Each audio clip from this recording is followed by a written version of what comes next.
Mon âme, pourquoi t'es abattue? Pourquoi t'es triste? Tu t'inquiètes pourquoi? Est-ce que pour de la nourriture, les habits, la promotion au travail, peut-être l'argent? La Bible dit dans Psaume 37,5. Recommande ton sort à l'Éternel, mets en lui ta confiance et il agira. Ce verset est une invitation à la foi totale et à l'abandon confiant entre les mains de Dieu.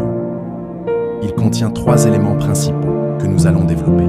Premier point, recommande ton sort à l'Éternel.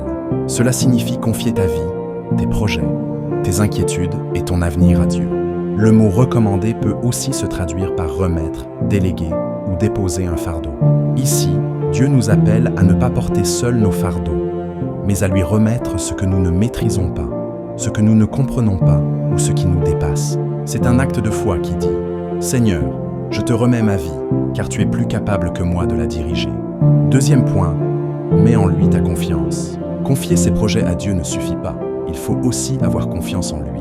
Dieu n'est pas seulement digne de recevoir nos soucis, il est aussi digne de confiance pour intervenir au bon moment.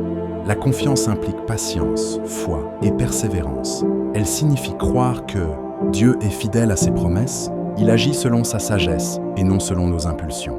La confiance en Dieu nous libère de l'anxiété, car elle repose sur son caractère parfait et son amour inébranlable. Troisième point, et il agira. Cette phrase est puissante. Dieu ne reste pas indifférent, il répond, il agit. Mais attention, son action peut être différente de nos attentes, mais elle est toujours meilleure. Parfois Dieu agit en transformant nos situations et parfois en nous transformant nous-mêmes. Dieu agit toujours pour notre bien, même si c'est parfois à travers des épreuves, des délais ou des changements inattendus. En résumé, ce verset est un appel à déposer tout ce que nous sommes entre les mains de Dieu, lui faire une confiance totale, attendre avec foi, car lui, il agira au bon moment.